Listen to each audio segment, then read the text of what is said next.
Hey everyone, so I am a bit of a behind the scenes person, and so if you don't come along to the Australian Homeschooling Summits, or if you haven't done my Deschooling Essentials or Zero to Homeschool courses, you probably don't know a great deal about me.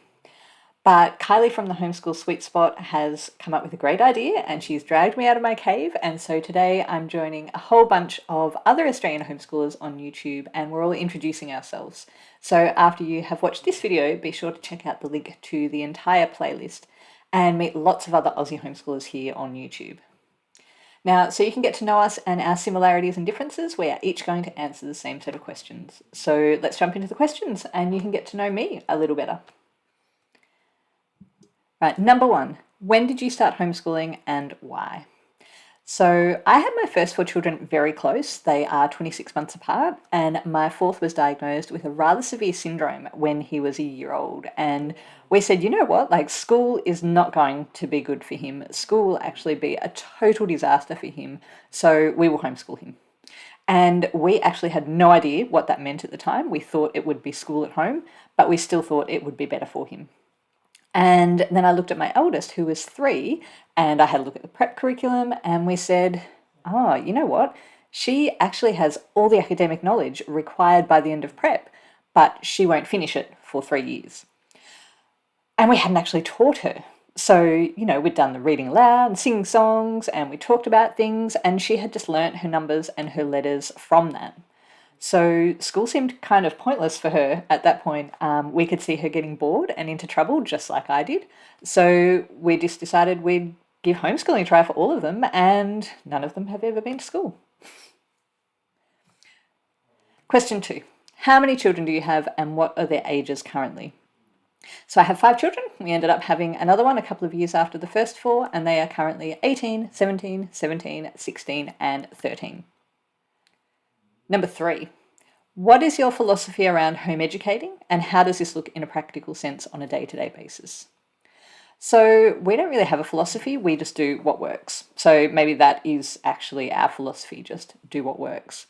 We don't stick to a style, we follow interests and we see what's working and we go with that.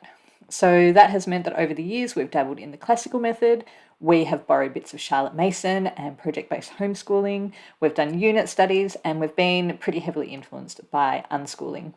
So we have just taken what we've needed from all the different philosophies and styles, and we have patched it all together so that each child is hopefully getting what helps them the most at that time.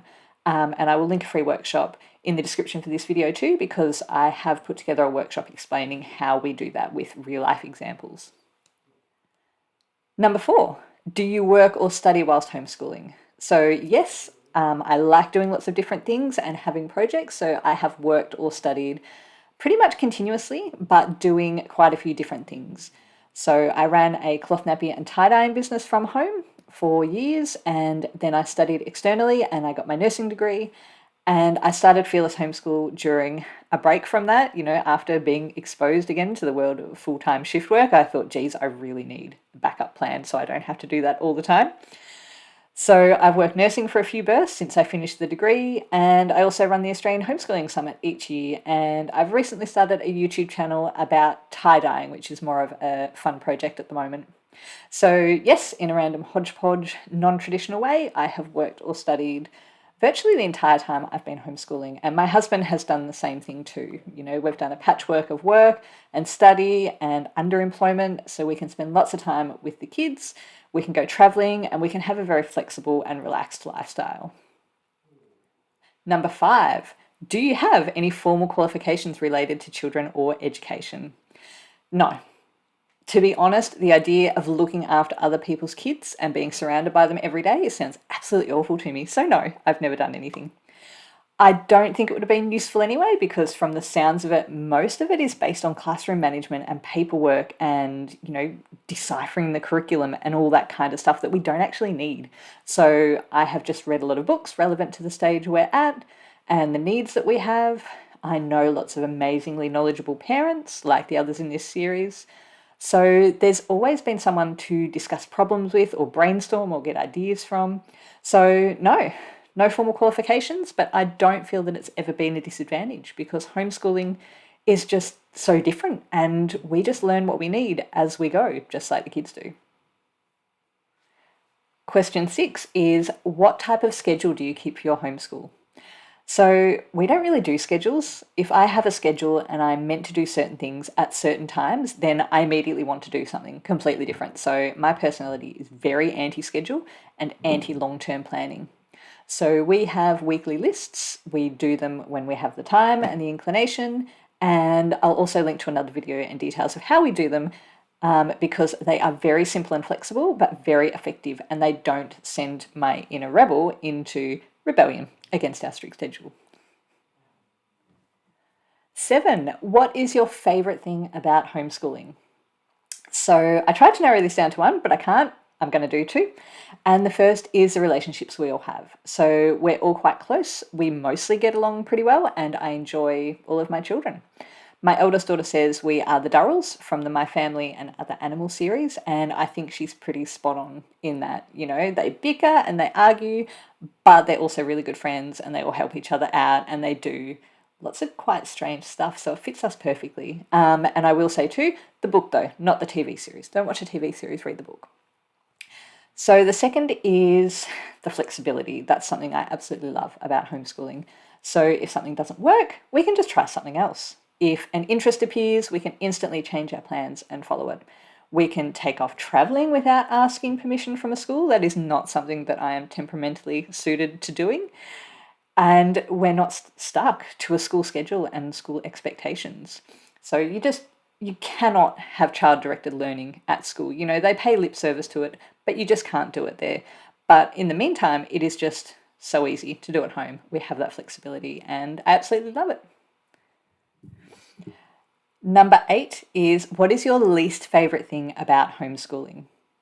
And I would have to say the fact that it just goes on forever. So we made this decision 15 years ago and we are still going with 2 children. So as I may have mentioned, I'm not really good at doing the same thing over and over again. So I've had to get pretty creative at times to keep myself motivated. And to be honest, people ask me a lot now whether I will feel sad when it ends, but honestly, I cannot wait. I think it's going to be great, which is not to say that I don't enjoy it, but it's just, I've been doing it for a long time. I'm ready for something completely new.